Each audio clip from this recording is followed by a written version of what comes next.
Okay, students, today we're going to talk about the original anatomy of the head and neck, in which we will talk about the skull in detail. So here is Dr. Jimmy. The skull. Skull has 22 bones, excluding the ossicles of the ear. If you include them, then 28. Except for the mandible, if you are not talking about the sutures.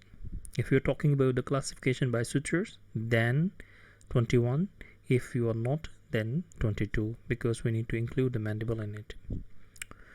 Next, we are talking about here the cranium can be divided into an upper dome part, what we call that calvaria, which covers the cranial cavity, contain the brain, the base that consists of the floor of the cranial cavity, and the lower anterior part we call that facial skeleton, also known as viscerocranium.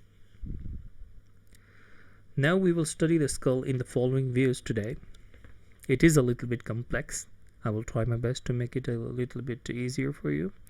So we will see first of all the anterior view, then lateral, then posterior, and the superior, which one is very simple, and the inferior, which is further divided into anterior, middle, and the posterior, and the middle one is further divided into anterior and the posterior half. So let's start from we are going to talk about the anterior view of the skull. So in the anterior view of the skull, first of all, we will see that the anterior view, we can see here superiorly the forehead, inferiorly we can see the orbits, nasal region, and the part of the face that is present between the orbit and the upper jaw, and then upper jaw and lower jaw. So this is we can see from the anterior view. Let's talk about the frontal bone. Frontal bone, first of all, we can see here the superciliary arches above the orbit here, the elevated part. The depression between the two superciliary arches we can see here, that is glabella. On the medial side of the superciliary arches here, we can see the supraorbital notch, which is leading to the supraorbital foramen. We can see here the frontal bone is making the joint with the zygomatic bone. So the process here, we call that the zygomatic process of the frontal bone, and the part that is going to make the joint with the maxilla. Frontal bone is also taking part to make the superior and the part of the medial and the lateral rim of the orbit. Now we're going to talk about the zygomatic bone. Zygomatic bone, the lower lateral part of the rim, is formed by the zygomatic bone, is also known as the cheekbone. We can see here is the body, we can see here is process. This process here we call that frontal process of the zygomatic bone. This is the maxillary process of the zygomatic bone, and here is the body of the zygomatic bone. Talking about the nasal bone, so two nasal bones joined together by the suture, we call that internasal suture. They are making the joint with the frontal bone, we call that frontonasal suture. The intersection between the frontal and the nasal at this part, we call that nasion. Piriform aperture. Piriform aperture is the opening for the nose, and we can see here the septum, nasal septum, and both sides laterally we can see the inferior nasal concha, which is brown color in this picture representing, and we are having downward here the nasal spine, and the both sides laterally we are having the nasal crust.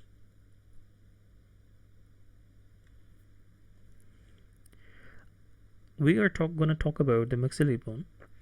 Maxillary bone is actually making the upper jaw. It is also contributing the inferior and the medial rim of the orbit. Zygomatic process of the maxillary bone, which is making the joint with the zygomatic, and we are also having the frontal process of the maxillary bone, which is making the joint with the frontal bone. Here we got the body of the maxilla.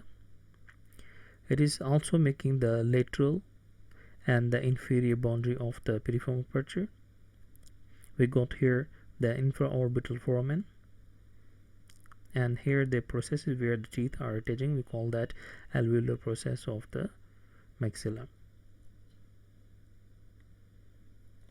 Talking about the mandible in the anterior view, we got here the body of the mandible, and downside we call that the base of the mandible above the alveolar process where we are having the teeth is making the lower jaw. We got here the mental protuberance, both sides we got here the mental tubercle. We go the foramina, we call that mental foramina, and here we got the oblique line. In the anterior view, we are having the three kinds of foramina: above the orbit, supraorbital; below the orbit, infraorbital; and on the mandible we got the mental foramina. So they are respectively letting the nerves and the vessel to pass through there. Okay, talk about the lateral view of the skull.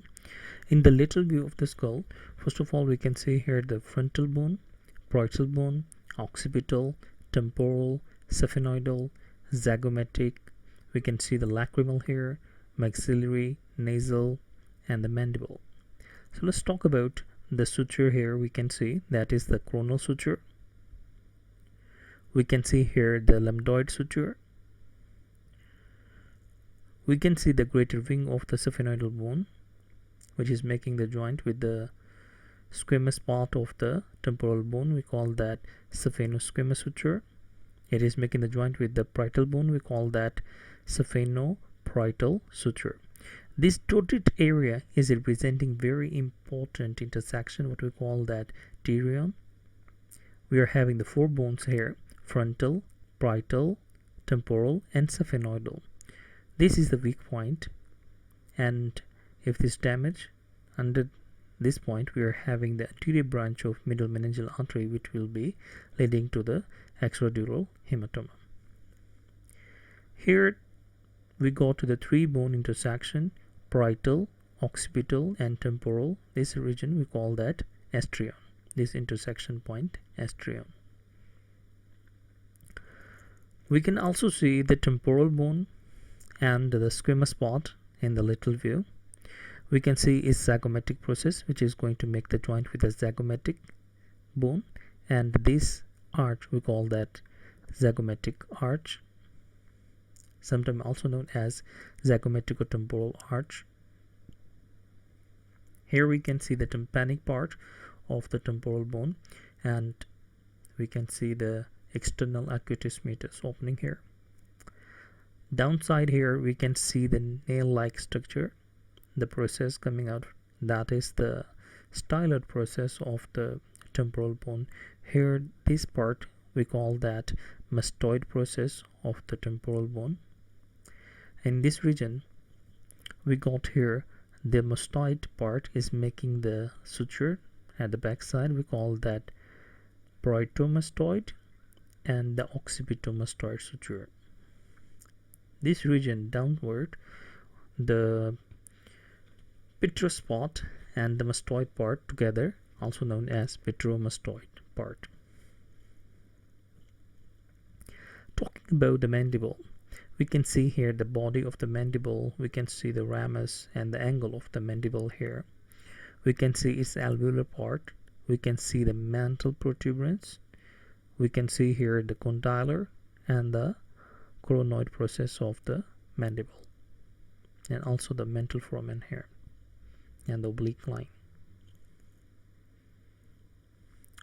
In the lateral view we can see the foramina, what is called that zygomatico-facial foramen, letting the nerve to pass from there. Now we're going to talk about the posterior view of the skull. So from the posterior view, what we can see the occipital bone, we can see the two parietal bone, and we can see here the squamous part of the occipital bone. We can see the lambdoid suture, we can see the sagittal suture, and we can see the intersection, what we call that lambda. We can see here occipito-mastoid suture, and a small bony fragment we can see here in the suture that is known as the sutural bone or Wormerian bone. we can see here the external occipital protuberance, and the both side we can see the superior nuchal line and inferior nuchal line. And this prominent region we call that inion, and this is the mastoid notch downward, that mastoid process, and here the mastoid notch, and this part here we are having the external occipital crust. Talking about the superior view of the skull, in the superior view we can see here the frontal bone, two parietal and the occipital, and the suture here we can say the name as the coronal suture. This is a sagittal, this is the lambdoid, and the intersection we call that brecma and lambda, and both sides of the sagittal suture we got here the parietal foramina for the mission vein to pass through there. Here we got the diplo. In the skull bone, outside compact, inside compact, and in between these two compact bone, the spongy bone as a sandwich is known as the diplo. Talking about the inferior view of the skull now. The inferior view of the skull extends anteriorly from the middle incisor teeth posterior to the superior nuchal line, and laterally to the mastoid process and the zygomatic arc. So for the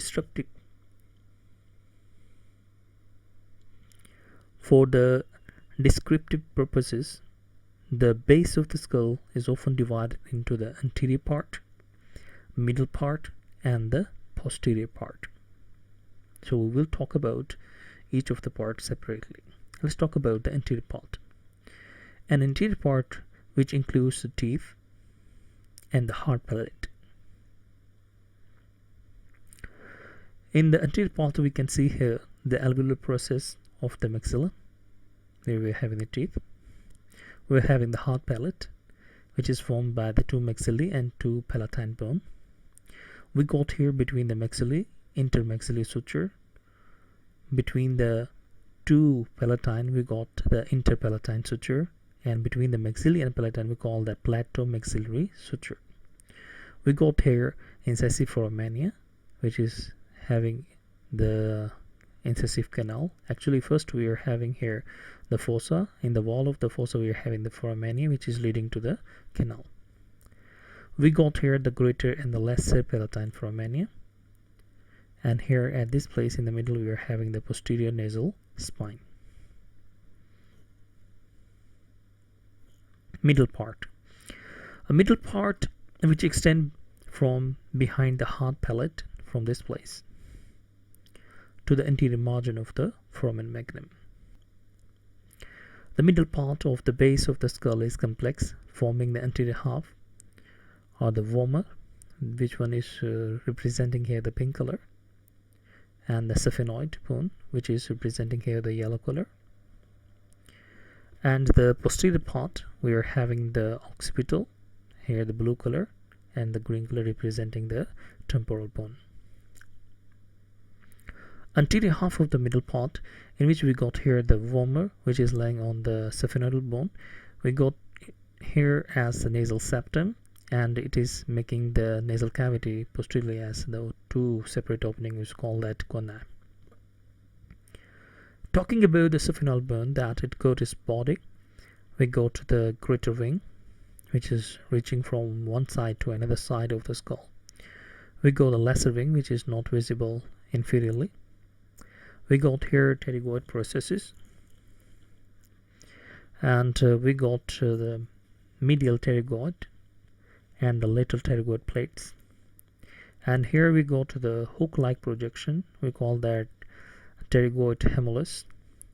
And here superiorly, this part we are having the scaphoid fossa, and at the posterior this portion that we are having the pterygoid canal. Posterior half of the middle part we got here the occipital bone. Occipital bone, here we got the basal part, and here we got to the very prominent tubercle, we call that frontal tubercle, where the pharynx will attach.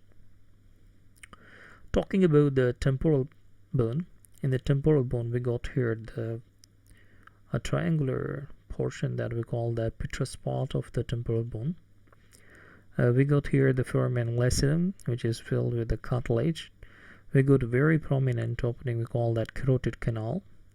We got here the groove for the auditory tube, and we got here the mandibular fossa, where the mandible will make the joint here, and here we go to the articular tubercle, this part. Now talk about the posterior part. A posterior part which extends from the anterior edge of the foramen magnum to the superior nuchal line, in which we got here the occipital bone. So let's talk about the part of the temporal bone is also included in it. So occipital bone was very prominent thing that what we can see here. That is the foramen magnum. So around the foramen magnum we got here the both side laterally, posteriorly and anteriorly different parts. So posterior part here for the occipital bone, posterior to foramen magnum here, this part we call that squamous part of the occipital bone, both side the lateral parts, and anterior this part we call that basilar part. We got here the external occipital protuberance. We got here the external occipital crust, and here we got the external occipital protuberance, and we got to the inferior nuchal line both sides. We got here the occipital condyles, also make the joint with the atlas, the first cervical vertebra. We got here the condylar fossa leading to the condylar canal. We got here the hypoglossal canal. We got the jugular foramen here. We go to the jugular notch of the occipital bone. Talking about the temporal bone, we got here the mastoid part, and we got the very prominent process, and we call that mastoid process. And we are having the nail-like process, we call that styloid process. We are also having the mastoid notch here, and stylomastoid foramen between these two processes, and also the jugular notch of the temporal bone. Thank you.